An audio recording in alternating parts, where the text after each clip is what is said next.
Now I will explain the operation of CMOS inverter. Let us draw the schematic diagram of CMOS inverter. CMOS inverter can be constructed by using one NMOS transistor and one PMOS transistor. These two transistors are connected in complementary way. That means when one transistor is in on state, the other transistor is in off state. Both the transistors never be in on state or in off state. Now let us draw it. Okay, these are the two transistors.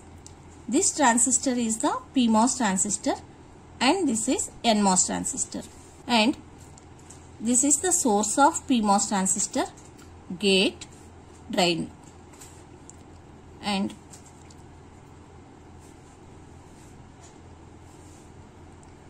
source of PMOS transistor should be connected to VDD.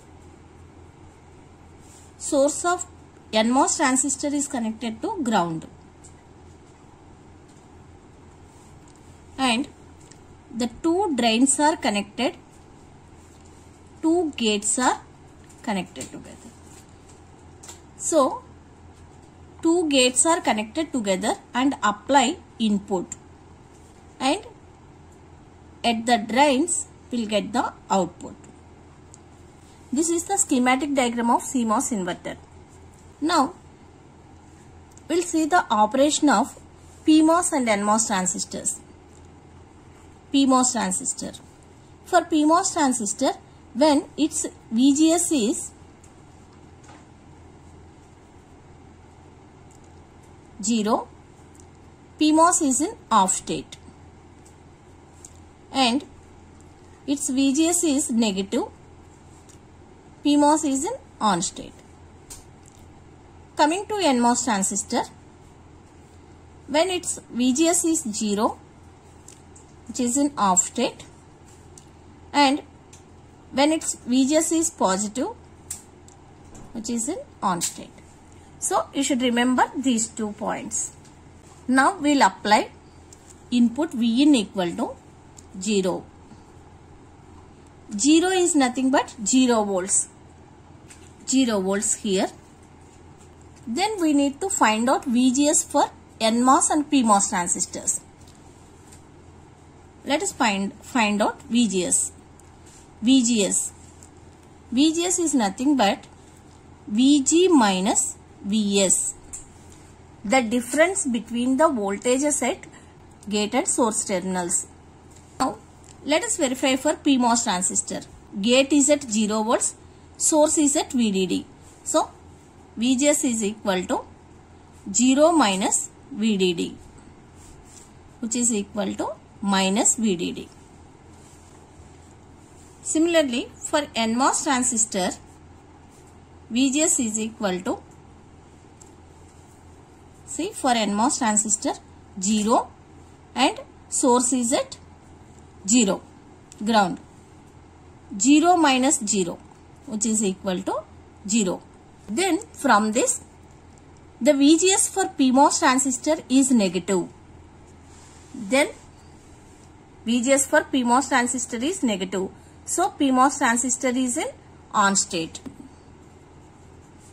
And VGS for NMOS transistor is 0. So, NMOS transistor is in off state. So, now PMOS transistor is in on state, NMOS transistor is in off state. So, when it is in off state, it offers very high resistance and it offers low resistance. Okay. So, there is a low resistance path from VDD to Vout and there is a high resistance path from Vout to ground.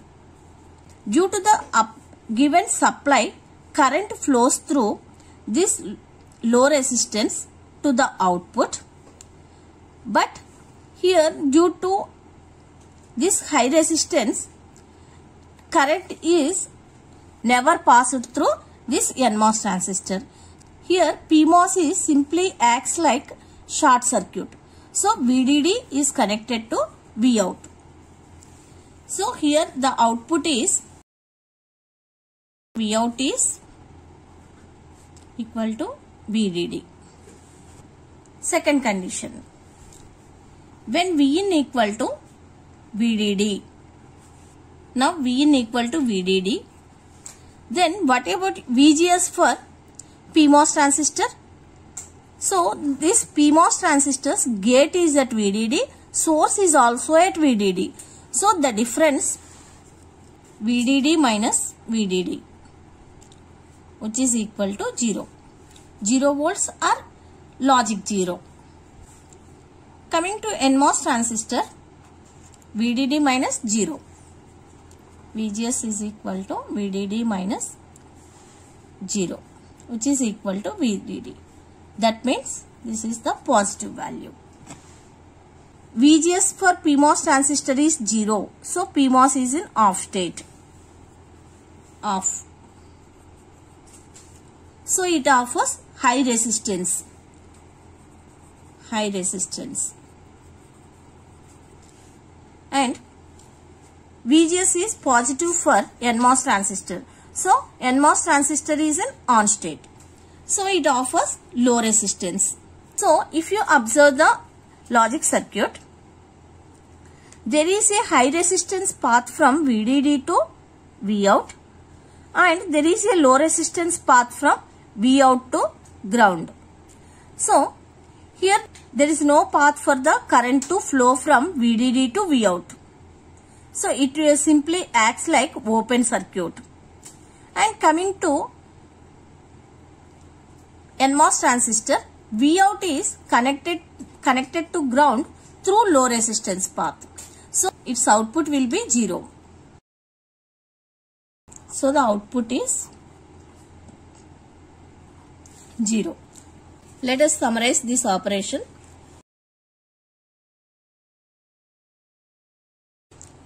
So here 0 is nothing but logic 0. VDD is nothing but logic 1. For the given 0, output is 1, which is treated as logic 1. This is treated as logic 0. So, and this is treated as logic 0, which is logic 1. So, for the given 0, output is 1. For the given 1, output is 0. So, 0 to VDD is the input, VDD to 0 is the output. This is the operation of CMOS inverter. If this video is useful, please like, share with your friends and subscribe for more videos like this.